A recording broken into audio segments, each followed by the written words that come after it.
Hello, welcome. So we're already starting to fill up the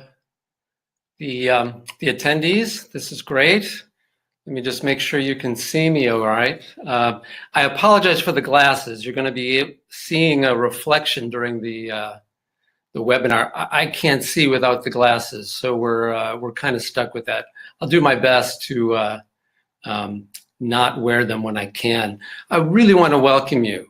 Very warmly. I'm very excited, very grateful that you're here. We're going to have an amazing hour and a half or so. We've got some astounding people who've signed up for the program. While people are checking in, I see several people. Hi, Larry. Hi, Kathy. Hi, Sue. Thanks so much for joining. More people are coming in by the second. I'm just going to talk a little bit while people are coming in and maybe do a little housekeeping. This is a webinar platform called Webinar Jam. It's a very powerful platform, and it's got so many bells and whistles. It's the kind of thing that's a wonderful thing, but a bad thing too. If you have a slow internet connection, or if you're on a different browser than Chrome or Firefox, it might be a little bit slow, and God forbid it drops you. So I'm just speaking now to let people fill in.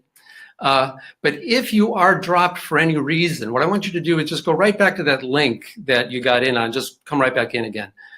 I'm deliberately not using any video or slides or audio additions to just my own presence, so that we don't drop anyone who's on a weak internet connection. We got a lot of people from Africa coming in. We're on dial-up or shared Wi-Fi connections. Holy cow, look at the people coming in. Hi, Barb from Gambia, and Yana from New Zealand. You might have the award from coming from the farthest. What time is it there? It's like 5 in the morning or something like that. All right, well, this is great. Toronto's here. Steve's here from Pennsylvania. Becky right here in town, in Newtown. Fantastic.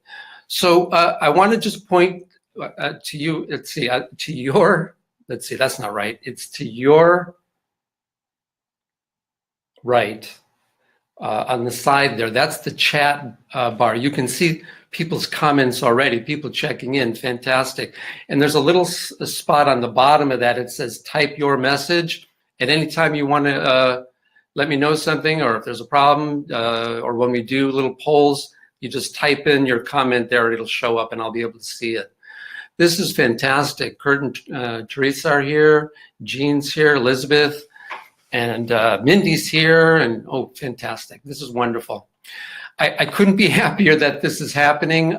So many dear and good friends from so many parts of my life, from family near and far, dear loved ones from Bosnia and Croatia, my godsons from Uganda, my dear brothers and sisters from Jordan are coming in. We've got Gambia, and we've got Canada and Alaska, New Zealand. So this is just wonderful.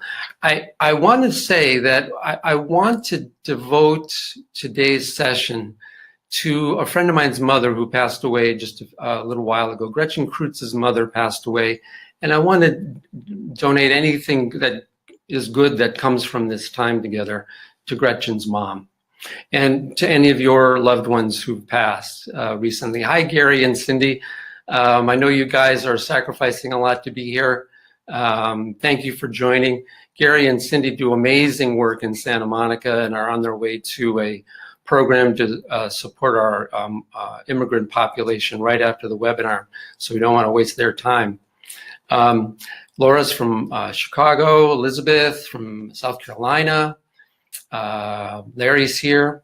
Okay, Rhonda's here, and there's Kenneth, my dear beloved godson from Uganda. Okay, great.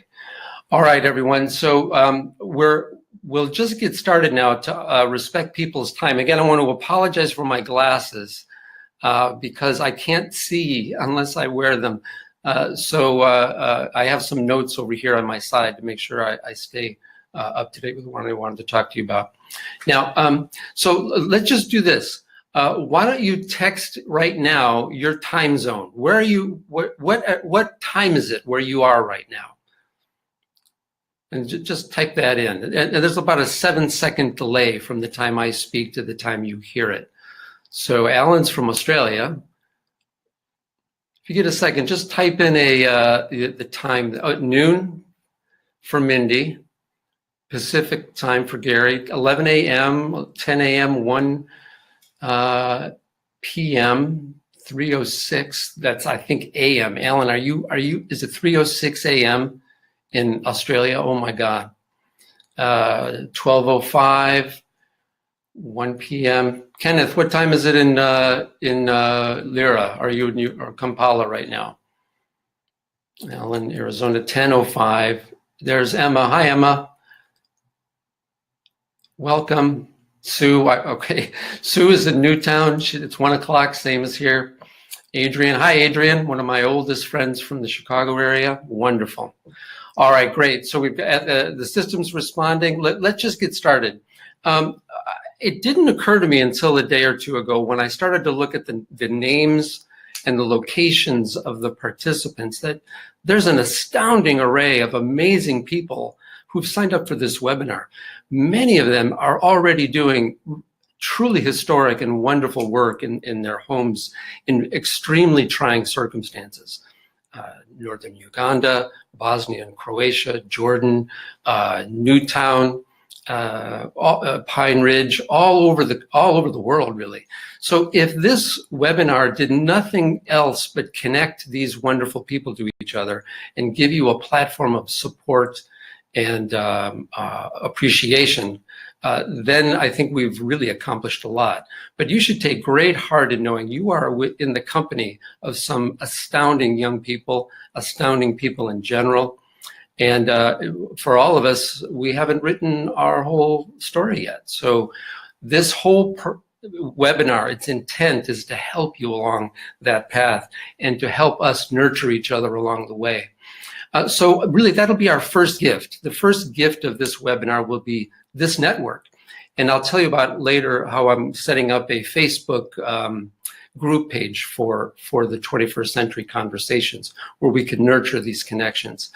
I want to begin the work now by telling you a story from Uganda. This story was, this happened in a conversation between another dear friend in Uganda, Lyra, Uganda, by the name of Adia Solomon, who started the Barlogno Technical Institute at the site of the worst massacre of the Lord's Resistance Army in northern Uganda. And Solomon and I were talking one day, and he said to me, you know, John, there's so many issues that we're facing, but maybe the worst problem we're facing is that all the elders have been killed. There's no one left to tell our stories. There's no one left to tell the story of our people. How do we help our culture move forward if we have no storytellers, which by itself was such an amazing concept. So I said to him, you know, if the past has been eliminated by the elimination of the stories, then 300 years from now, the children of that time need to hear the stories of this generation. This is the generation from which the mythical stories around which a whole culture will be created have to come. So it's our job to make sure that they're good stories, right? They're resilient stories. They're stories of hope and unity that bring people together. I cannot help but feel the whole world is going through a similar process. This generation is a pivotal generation. The young people, especially of our time, are a pivotal generation. So we need to make sure that our stories are told 300 years from now in a way that counters the darkness of the times that we see and that shows a path into the light, into a resilient future. So I wanted to talk about that in particular and emphasize one point especially, that it's especially and exactly because of the suffering of people that makes them potentially resilient. Resilience comes from struggle and even being overwhelmed and even being made powerless. The greatest heroes in the world have always come from the greatest calamities, have always come from the greatest crises. I think of Nelson Mandela. And remember that quote he made when he came out of prison. And he said, I knew if I were to have left that prison still filled after 27 years of being a prisoner, I knew that if I left that prison filled with hatred and anger, that I would still be a prisoner. So he made a commitment to himself to suffer successfully and not to let bitterness, anger, and fear and rage control him. He made a compassionate choice. This is what makes him a hero. Now, the world needs tens of thousands of Mandelas, and they will come from places like Uganda, and they will come from places like Newtown, and they will come from places like Pine Ridge and Bosnia and Croatia and so many towns, Parkland, New York City. They'll come from all places where people suffer, which is really everywhere. So first we need to alter our mindset to a vision that says it's exactly because of our suffering, even the most intimate sufferings, that makes us potential agents of transformation. Because it's through the suffering, if we suffer successfully like Mandela did, we are filled with compassion and a greater sense of human worth, and we're more motivated to act to build something new. All right. The 21st Century Conversations is all about facilitating that process. I want to say, and it's very important to say, that the training ground and the fertile field of resilience is in these great historic movements, but it's always and first in our most intimate lives. It's in our relationship with our spouse or our partner, how we relate to our children, how we connect to our neighbors and our co-workers. So it's always an intimate question, our sense of resilience.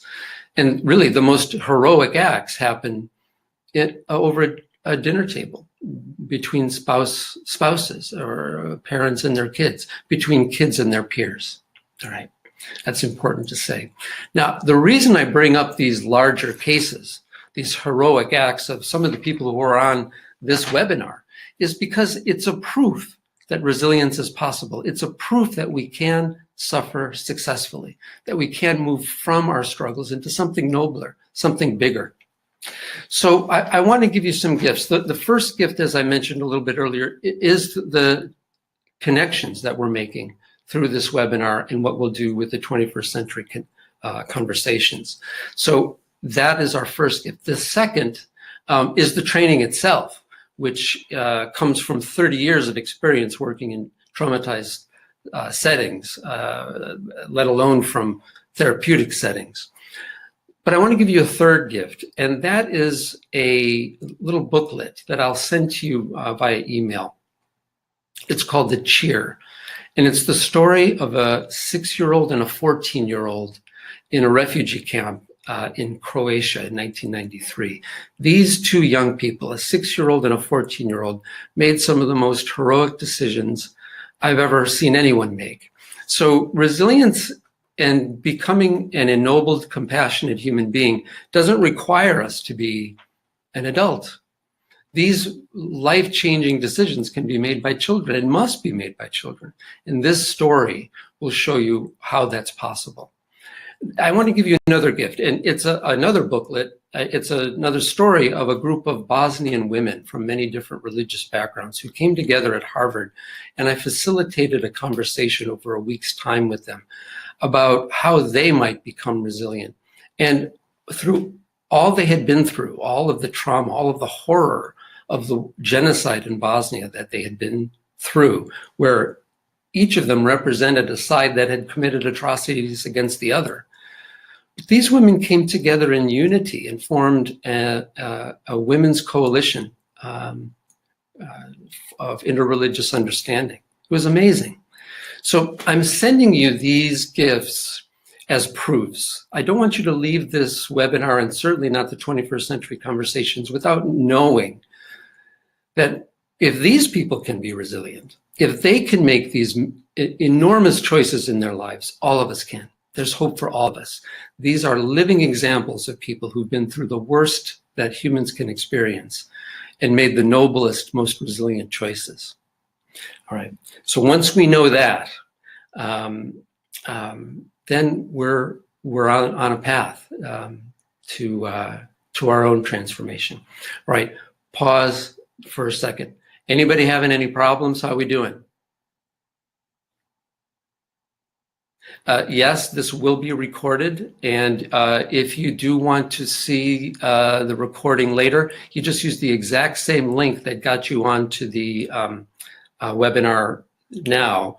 That same link will get you to the recording. All right, so, okay. Now, so let's start talking about a way we can understand our suffering, and a way that we can understand, oh, there's Amy. Hi, Amy. Welcome. How do we understand our suffering, and what is the path towards resilience? You know, I often say to my patients, I work with all age groups, but I just remember so many stories of young people, teenagers in particular, struggling with really burdens that no one should be forced to bear, and filled with despair and suicide, many times the thought of suicide even. And we describe the forces of life that are so assaultive like this sometimes as a gale force wind that's blowing on us and pushing us back and overwhelming us. The task of resilience is not, we can't stop the wind necessarily. We don't have control over all of these forces, unfortunately. But with the proper guidance, we can set a course, and with the proper rudder and steering, we can tack into that wind and use the adversity itself as a way to move forward, right? But we need a guide, we need something we're moving towards, and we need a method, right? We need a way, we need a rudder. And that's what the 21st Century Conversations provides, is that guide, that guidance. Where are we headed, right? What are the features of this ship? How do we get it to move? And then the rudder, how do we steer it? How do we actually move it forward in the face of these winds, right?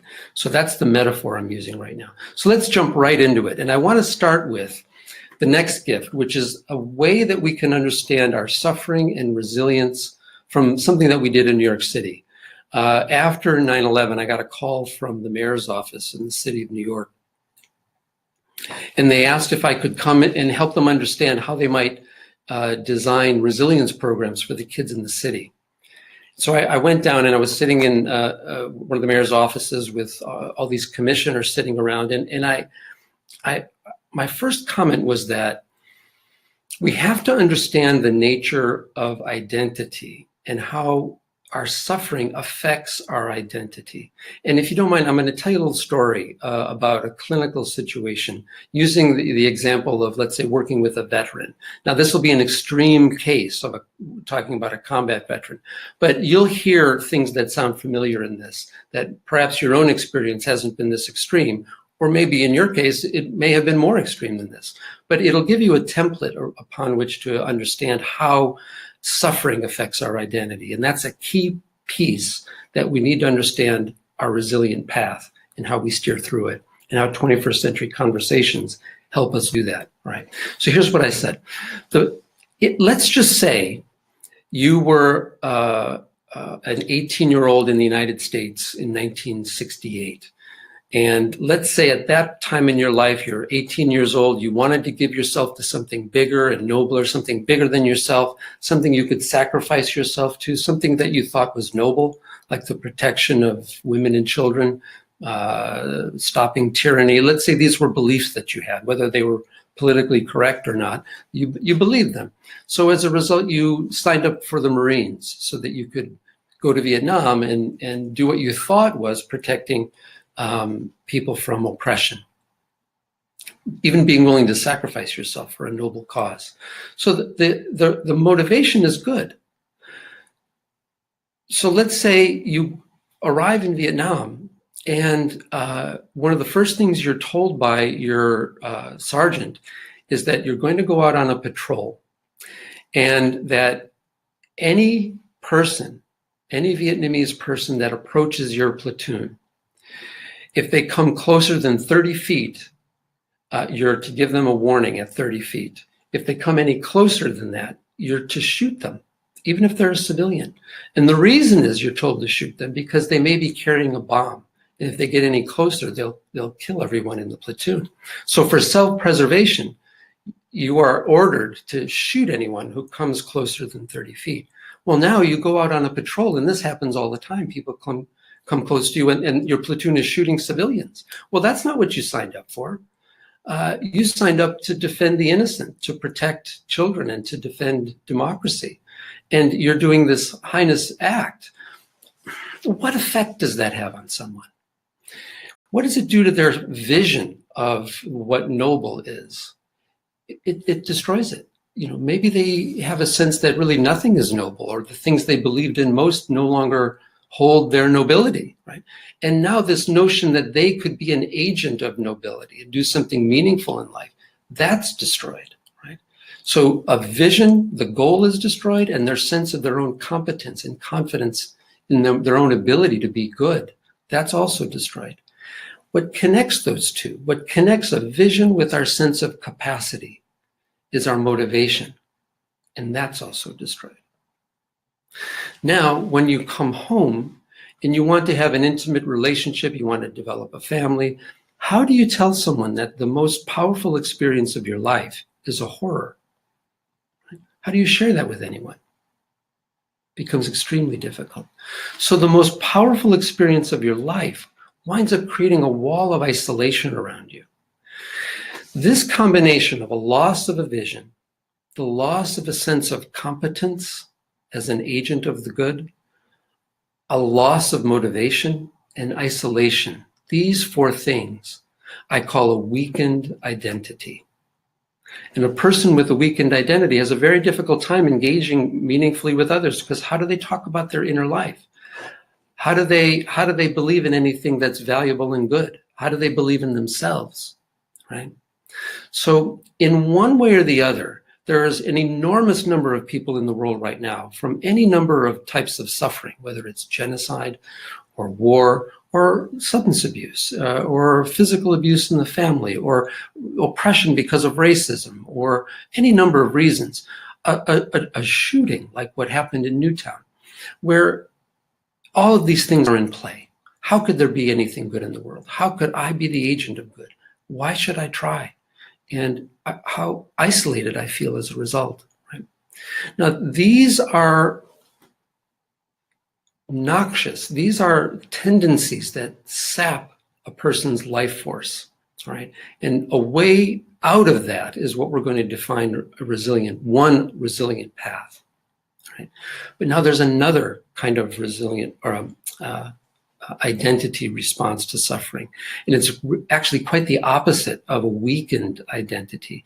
It's what I call a rigid identity. And that's when something bad happens. I don't ask myself why this happened or why God did this to me. I ask myself, why did you do this? Who's the bad guy here? Who caused this? Who's to blame for this? And so my identity, let's say it was as an American, suddenly becomes shrunken. And because this bad thing happens, I think of myself as a white male only or exclusively, or a black male or an Hispanic male or a Republican or a Democrat or a Christian or a Jew or a Muslim or whatever. So our identity shrinks and becomes much more rigid, right?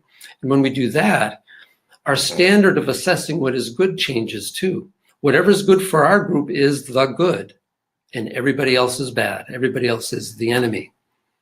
Well, this sounds a lot like the country right now, doesn't it? One group pitted against another, seeing the other as absolutely bad, and their group is absolutely good. This happens in families. This happens in couples. Happens in friendships. Happens in neighborhoods. It's a human tendency. It will happen naturally and spontaneously unless we resist it. Right? And it's the resistance to that trend to become either weakened in our identity or rigid in our identity that is the basis of resilience. So now I want to talk about that. So I got ahead of my notes here. I'm sure I'm way off track. Oh, now I wanted to talk about now, what's the alternative? This is a pretty bleak scenario if our options are only a weakened identity and a rigid identity. These two identities are wreaking havoc in the world right now. But thank God there's an option, and we see that option in people like Nelson Mandela and people like Emma, who's on from Uganda right now, and Kenneth from Uganda, my godsons who are doing historic work there. They're living, breathing proof of resilience, of another path. I call this other path a compassionate identity. And it's for a very specific reason I call it a compassionate identity. It's not just simply to be nice, but it's the only way out. Here's what I mean by a compassionate identity.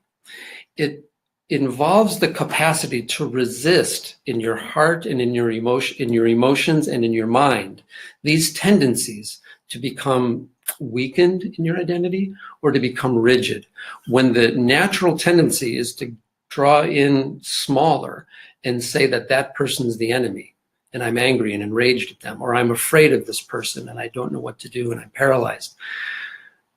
We have a choice at that point. A very good colleague of mine says, we're not the first thought we have, we're the second thought we have. The first thought will always be one for self-preservation, anger or fear, a weakened identity or a rigid identity. It's the thought we bring next that defines our character.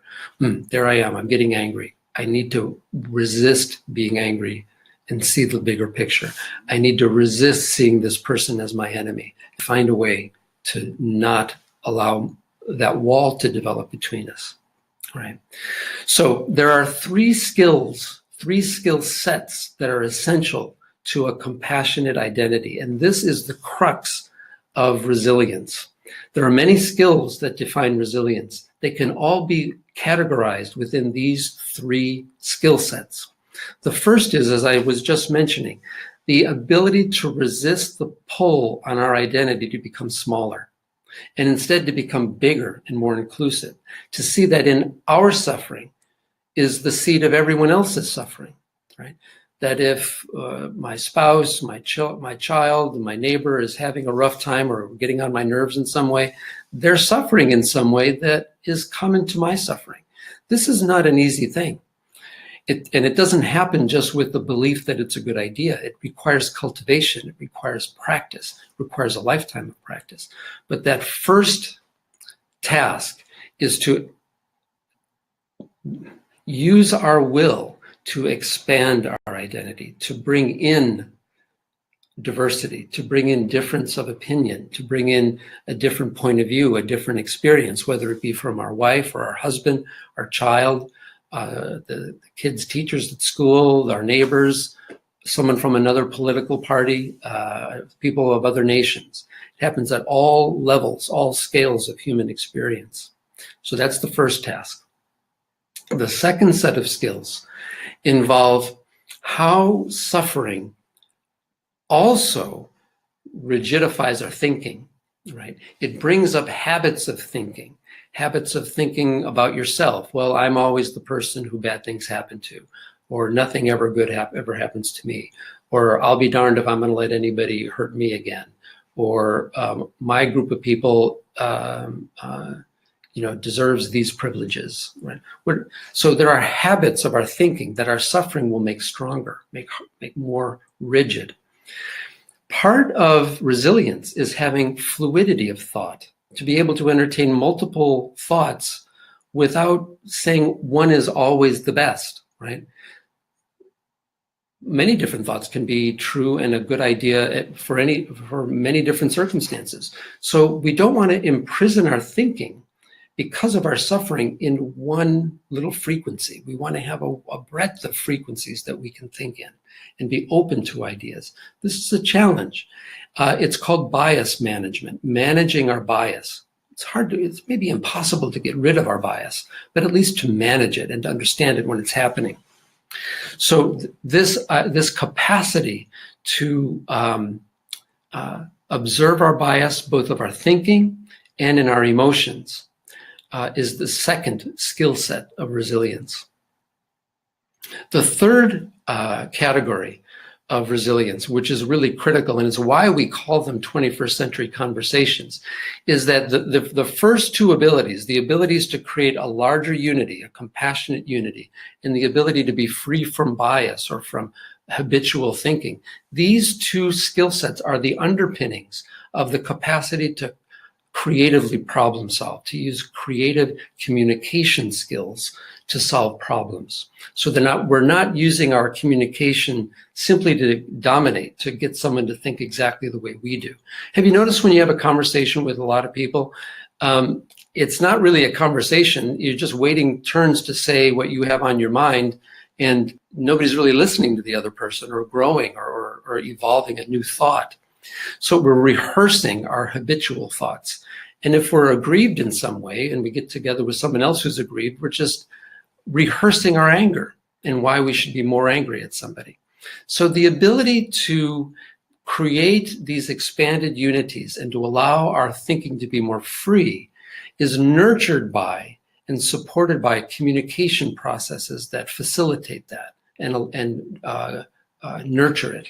Right. So these three skill sets, the ability to resist the pull inward of our identity, but to go outward in compassion to a larger identity that includes diversity, and that involves a number of skills, the ability to recognize our bias and our habits of thinking, our habits of feeling, our habits of behavior, and to put them in check for a while so we can see other alternatives.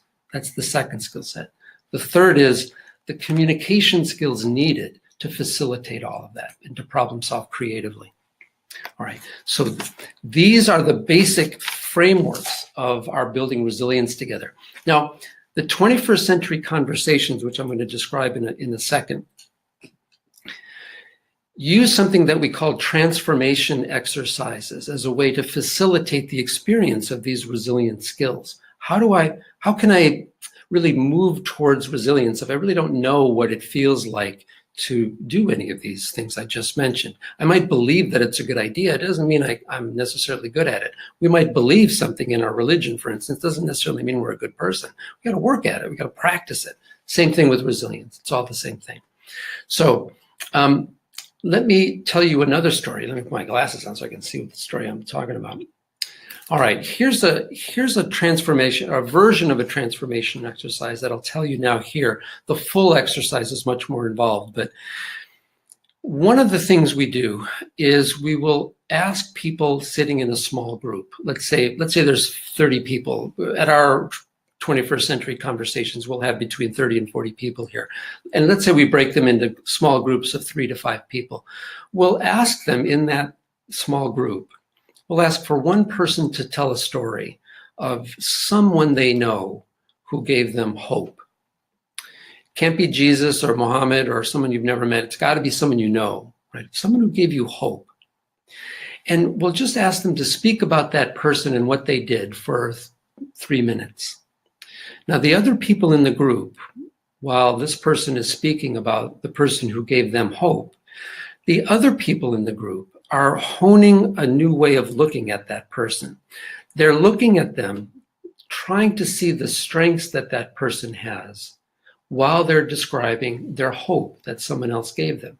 So for instance, someone might be talking about how their grandfather gave them hope, and I notice in them a great deal of gratitude, a great deal of humility, a great deal of courage, a great deal of commitment to try to live up to what their grandfather thought of them. And so when that person's through speaking, I then say, well, these are the things I noticed in you, the degree of sincerity, your commitment to do well and to live up to that example, your love for your grandfather. And then the next person then says, well, I saw these skills, right? And then you rotate to the next person. The next person talks about someone who gave them hope. We repeat the process till everyone's had a chance to speak. Now, we do this all the time. I'm reminded of a time we did this in Texas with a group of teenagers. And at the end of the exercise, one of the girls in the group was crying. And that's not what I was after. I wasn't after anybody crying. I asked her, "Are you okay? What happened?" And she said, "No, I'm fine." I said, "Well, why are you okay? Why are you crying?" She said, "Well, that's the first time anybody ever saw me." Now that just hit me right here. How many of our kids, as connected as they are online with texting, are really seen? They're waiting to be liked. They're waiting to have an emoji that tells them that something they posted is okay. But how many of them are seen, right? How many of them are developing the ability to be seen or to see someone else? In our own marriages, how often do we see our spouse or our partner or our children or our neighbors, right?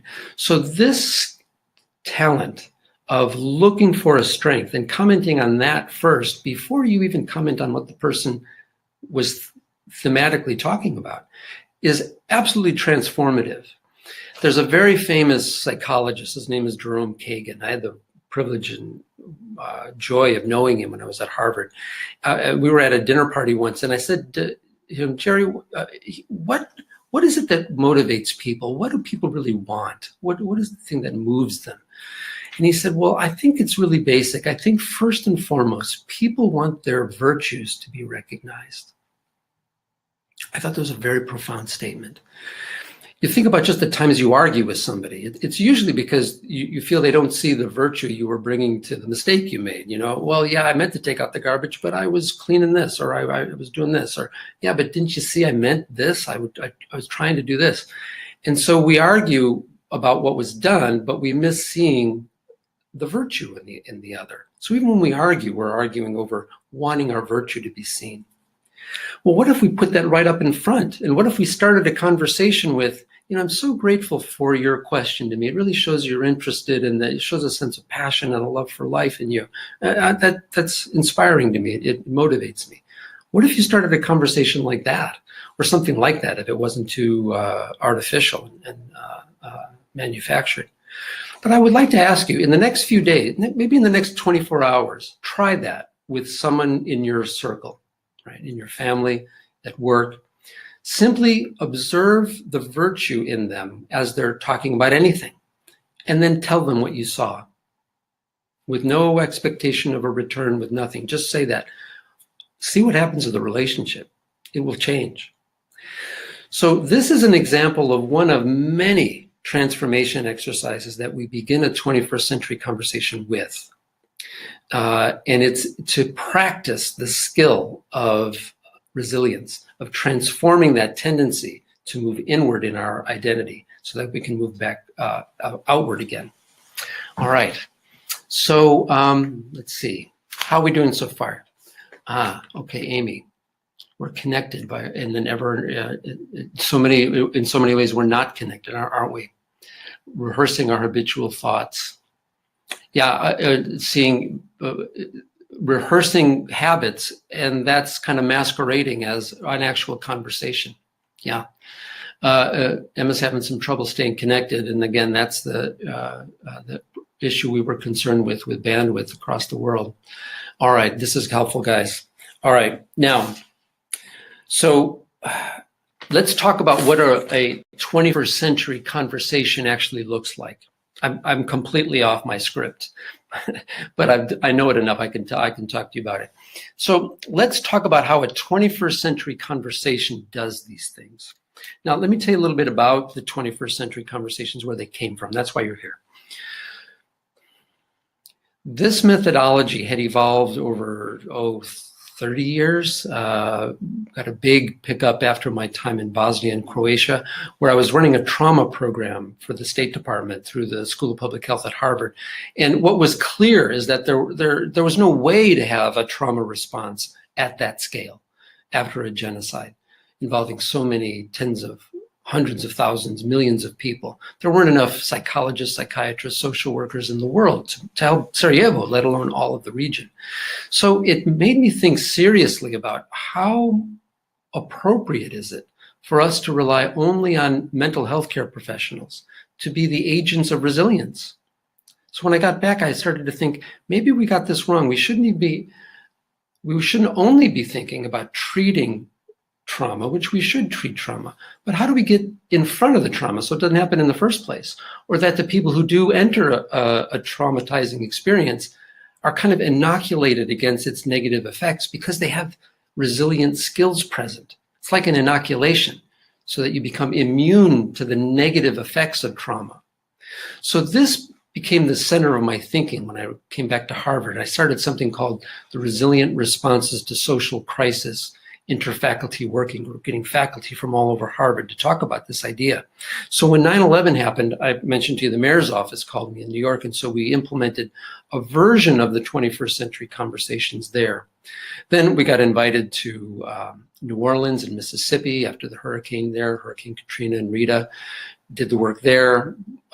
Then a friend of mine invited me to Uganda, and I resisted, but I'm so grateful that I did because I've absolutely fallen in love with the people of Africa. They've taught me so much. There's so much natural resilience in the communities of resilience. They have, in the communities of Africa, they have so much to teach us. So I'm so grateful for all they've taught me. And then my wife and I returned from Uganda after a very successful program in the fall of October of 2012. And just within days, the tragedy happened in Newtown where 20 children in the elementary school were brutally murdered. 6 teachers were just brutally murdered right in our hometown. So we had to do something. Everybody just got on board. Everybody did whatever they could. And so we did what we know. So we brought these methods to Newtown. So we began versions of the 21st century conversations with 11 to 14-year-olds. We called that Peace Builders. Another version at the high school for 14 to 18-year-olds, we called that the Unity Project. And for 18 and above, another tailored version for adults we call 21st Century Conversations. And these were held in homes. And it wasn't intended to be just therapeutic or a group therapy, but answering much bigger questions. How do we understand something like this that's so horrific? What about that vision of the good that I had? Is it still there? What about any sense of capacity I have for being able to do anything good in the world? How do I avoid being utterly paralyzed with grief? How do I move out of the sense of isolation this creates? How do I resist becoming rigid and dogmatic and extremist and turning my grief into rage that I point at people of a different color than me, of a different political persuasion, a different religion? So we knew that was coming, that unless we got ahead of it, this weakened identity and the rigid identities in Newtown would run rampant, because that's what happens when people are traumatized. So we started these 21st century conversations, the Unity Project, Peace Builders. So in these 21st century conversations, they've evolved over the last 5 years. We hold them now in our own home, right in this next room where I'm speaking from. It's about 100 people who come on and off, 30 to 40 at any particular time. And we always start, the first thing, we always have a theme, and it's one aspect of one of these sets of resilient skills, right? And we always start the meeting with a collection of texts from the world's sacred scriptures, all of them, all the world's religions, that amplify that theme. Now, I got a lot of criticism for that. There are friends of mine who said, well, you're pushing religion, and it's taking advantage of catastrophe and trying to push religion. Well, I said, well, I see what you're saying, but really that's not what we're doing. We're not advocating any one religion. We're not telling people what to believe or what not to believe. But one of the things that happens after a trauma, remember, is rigid identifications, where let's blame the Jews, let's blame the Muslims, let's blame the Baha'is, let's blame that version of Christian. So religious extremism is one of the consequences of unmanaged trauma. So we wanted to get ahead of that. So there was no grounds, no basis for anyone to say in Newtown, this religion is bad, our religion is the only one that's right. You can think that, but you certainly don't act on that in this town after what we've been through. Don't let that unsuccessful suffering destroy the potential for resilient good in this community. So that's why we use those quotes. And the other thing is, the meetings and the folks who've been to the meetings who are online with us right now, you can say, I mean, there's Jews and Muslims and Baha'is and Christians and atheists and everything, Hindus, Buddhists, everybody that comes to these things. And so it's also, if you know someone from another religion and they're kind of like you know, and their sacred texts kind of sound like your sacred texts, well, then now you've been inoculated against extremism. Someone can't come up to you and say, you know what, we got to drive all the Muslims out of here. You know what, the Jews are at it again. I've had enough with the Jews. Well, you know what, I've had enough with the intolerance. We're going to do something different. We're going to have a 21st century conversation. We're not going to have a 19th century conversation or a 20th century conversation. So that's the second thing. We start with one of those themes. The third thing we do then is one of these transformation exercises, and they're fun and engaging, like the one we just did, where you try to see the virtue of a person as they're speaking about a story of hope. We've got lots of transformation exercises like that demonstrate the feel for what resilience is. So it's not just up here, but you kind of get it because you've experienced it with someone else. Now, the fourth thing, and we did this especially with the kids, with the Peace Builders and with the Unity Project kids. The kids then would define something they wanted to fix in town, where they could be active, where they could be active agents of change. And then they would go plan that. Using the resilience skill they just learned, they now applied that in solving some problem in town. And so I remember one event, there was like the 6-month anniversary of the tragedy in Newtown. There was a wonderful and very moving interfaith service. And everyone was talking about how we need to serve each other. All the adults were talking about how we need to serve each other. And when they came for the break into the common room, there were the Peace Builders, these 11-year-olds, serving them. So they were actually doing the service while the adults were talking about it. And that's what we wanted. We wanted them, you know, out there doing it. So they're developing this sense of, you know, I got a vision for what this is. I know I can do this, and I'm not waiting. I'm out there changing the world. Who says just because I'm 11, I can't change the world? Of course I can change the world. So we got them going on that. So you see how this can develop a virtuous cycle of resilient growth, both in a child, in a family, in a couple, between friends, between organizations, in a community. And these efforts act as kind of a buffer against those regressive forces we were talking about, the rigid identity that wants to blame someone for all the problems, the immigrants, right? People who aren't the same color as me or the same religion. We want to have a bulwark against that. And we want to also give hope and vision and motivation to people who feel weakened and paralyzed by their suffering. So that's what 21st century conversations do. Then the last thing is a party or a food and music, and people bring food and we talk and we strengthen our bonds. Now, out of this 21st century conversation, and I'm not saying it's the only thing that caused this, but the people who've met here are doing all sorts of things together on the outside, very informally. It's not that we organized it, but now they know each other. And for instance, there's a program this afternoon about the immigration situation in the country. And I just looked down the list of the participants, and they're all people who've been sitting in my living room. So we didn't do that. We didn't cause this thing to happen. But now these people know each other, and they know what to expect, and they're friendly, and they trust each other, and they can rely on each other. They know each other's strengths, and they're resiliently moving the community. This is what we're after. Now, I've been talking to an organization that I'm very impressed with called the National Action Alliance for Suicide Prevention. Friends, I don't know if you understand in this country, but from 1999 to 2016, a recent study just came out, the rate of suicide in the United States has gone up 25%. In places like North Dakota, it's gone up 58%. Now, I can't help but think that some of the forces we're talking about right now, along with economic inability, the extreme isolation and lack of resources, are all playing a part in the despair that leads to suicide. I think you can see how these skills can help melt that iceberg of negativity. So that's what we have. So what would next steps be? Where would we go from here? Now, what will happen over the course of the next few days is I'm going to send you those gifts that I promised you. I'm going to send you the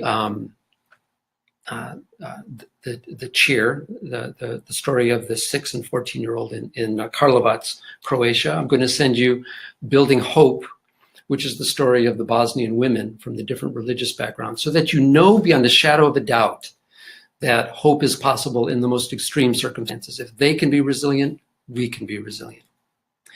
I'm also going to send you access to a Facebook group we're going to start on 21st Century Conversations, so we can start to support each other. Remember, I said the network of people on this webinar, all by itself, is transformative. The people on this webinar can be profound sources of support to help us, to help me, to all of us become more resilient. And then what we'll also send to you is probably some polls and surveys to get your ideas about what would you like specific focus on to help you in your life. So if you opt in, if you want to be a part of the 21st Century Conversations, I'll also send you a link to the next webinar. And the next webinar will begin the trainings so that you can do this work yourself. Now, specifically what we're looking for is a commitment for seven training sessions, 7 webinars. Now, you don't have to do them if you don't want to. You do one if you want. But what we'd like are 7, a commitment for 7. Here's why. We want you to get enough experience in practicing this that we start a virtuous cycle in your own circle, whether it's your family, your friends and neighbors, people who you work with to get things done in town, people who've suffered similar than you. So between now and the next webinar, which will be the first training webinar, that will be on Saturday, July 7th. And we'll probably do the same time to include everyone. Now, in the next 2 weeks, I will send you all that material. Think about it. I'll send you a way to contact me, an email address too that you can use to contact me with questions. But in the meantime, if you'd like to host one of these events like we host here, get some friends together, get some people, maybe they're not your friends yet, maybe you'd like them to be friends, invite them, right? I'll send you materials that you can share with them to explain all of this. And the ideal number is somewhere between 10 and 15, right? That might be a lot. For some, that might not be a problem. A minimum of 5, I think, to do the exercises. You really need, 5 is kind of really a bare minimum. 10 to 15 is great. We have 30 to 40 here, no more than 50. Then it's a crowd. It's hard to manage a crowd of 50. You might want to break up into a couple of groups at that point. So 2 weeks give you a little time to do that. And then every 2 weeks after that, I'll give another training. Now, maybe you can do a 21st Century Conversation every 2 weeks. Maybe you're thinking, well, maybe every month. That's okay. The trainings will be there waiting for you when you're ready. And you'll have access to them in the recorded versions. And you'll have access to questions and support from the Facebook page also. So that's where we're headed. Oh, and so many coincidences and wonderful things have happened recently supporting this work. So we were invited to present this method to the Parliament of World Religions that's happening in November 2018 in Toronto. And we'd love to be able to present to them your resilient transformation, right? And for you to become the role model of resilience for people all around the world.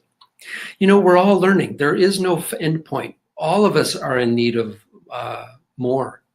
There's no one who's the master at this. We're all at different levels of our experience and expertise. And what I might be good at, you might not. What you're really good at, I'm desperately in need of. So that's why there isn't an academic paper that's going to define all of resilience for us. There isn't one organization that's going to hold the monopoly on resilient wisdom. It's a conversation, and it's a process of engaging each other in a resilient process. Remember that guidance about where we're going and the method in which to get there. 21st Century Conversations. I honestly don't think I've seen anything like it. I think it's a great way to go. We'd love to have you. I've talked a lot. I apologize. What time is it? I can put my glasses on. So yeah, I went a long time. Questions. How do we? So Elizabeth's asking, how do we begin? I hope I answered some of that. Let's see. I'm in for 7 trainings. Thanks, Amy. Okay, fantastic. Anybody else? Well, you guys have been having a conversation while I've been talking away. The opioid epidemic, absolutely. You know, one way to look at this is all of these dysfunctional behaviors, whether in kids, let's just take kids, depression, anxiety, violence, opioids, suicide, all of them are kind of, it's like the head of a hydra. All of these happen because there's a core set of resilient skills that aren't present. You get those core resilient skills moving in someone's life, and it takes the steam out of all of those negative behaviors. So yes, we might need special attention for opioid abuse or suicide, but 80–90% of the work is shared in common with all these dysfunctions. So if we get this virtuous cycle going, we take the wind out of all kinds of elements of the vicious cycles of negativity. Okay, let's see. I promised Gary and Cindy I'd get you out of here by 10 your time so you can go to that program. Do you want me to make this the chat available to everybody too? Yeah, no, Amy, you're right. And teenage suicide. It's heartbreaking, folks. We got to do something about it. All right, Trish from Alaska. Trish, you're an angel. Thanks for all you've done to help. Hi, Rhonda. Thank you. Hayat. I should say, this program absolutely can be used with any other program. It's not intended to be a standalone program. It can be. Here in our home, it's just a group of friends who meet at least once a month, and we do it on our own. It could absolutely be done in a school. It could be done in a community organization that's already got its own programming, or a youth program that's already got its own programming, and it could just be an add-on to what you're already doing. So absolutely, by all means, it could be used with any other program, and we welcome it. We designed it so that it wouldn't be some kind of product that stands alone competing with others. We want it to be. We want you to steal it. We want you to use it. All right. Oh, I'm so sorry, Barb. Yeah, I know that your connection in Gambia is slow. I'll make sure to email you everything. Okay. And again, I'll be emailing all of you who've registered. I have your email addresses. I'll email all of you the material I sent. So there'll be an overview of the 21st Century Conversations. There'll be the cheer, which is the story of the 6 and 14-year-old in the refugee camp in Karlovac. There's the Building Hope, which is a story that happened at the Kennedy School of Government at Harvard, of these wonderful, transformative women, brave women from Bosnia who formed an interfaith coalition for interfaith understanding in Sarajevo. I'll send you the link to the training series, which is coming, and I'll send you access to the Facebook 21st Century Conversation group page that will start. You'll also have my email address that I'll be using just for this purpose if you have questions you want to address to me. I thought a lot about that Facebook page. I think it's going to be a closed group for now. The reason is I want us to grow as a group and really have the freedom of exploration together and not have to start over again all the time. So that every time a new person comes in, we got to kind of start over from scratch. At a point in the future, we will open it to everyone. But for now, let's consolidate a group so that we get some momentum. Now, I will also be asking that if you do the group, that we'll do what we call a pre-test to see kind of where you are right now, and what we call a post-test after we've done the programming. And the reason for that is that it'll tell us if we're actually helping you get more resilient or not. And what are the areas that are working? What are the areas that aren't working? Also in those surveys, we'll be asking you, how can we make this more meaningful to you? In the polls we've done so far, almost everyone said issues of race were the things that were the biggest concern for them. So so I want to be able to know more about that. Maybe you'll say, it's the way this person treats me in my office when they say this, and or let's say it's something with your kids. It's, maybe in the poll you said, I want help with my kids. Good. Well, now let's narrow that down. Well, it has to do with my kids being so isolated in the room all the time. All right. So the more you tell me, the more I can focus the training under your needs. Now, I have to say, this won't be therapy. I can't do therapy online with people with very specific needs. And I'll tell you if I think that might need some help with a professional.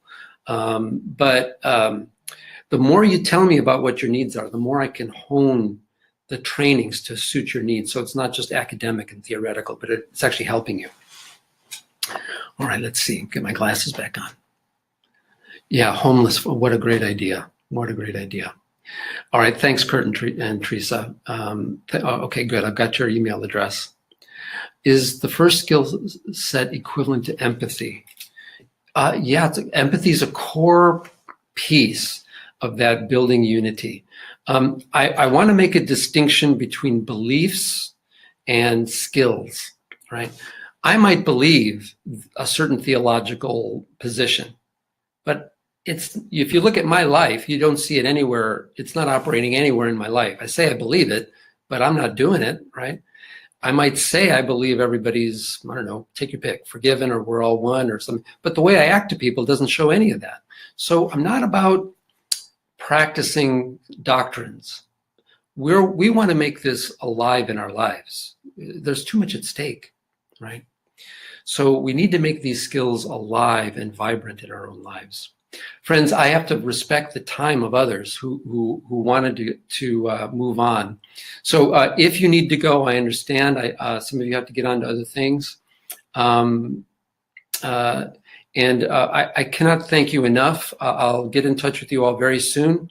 And any last comments before I sign off?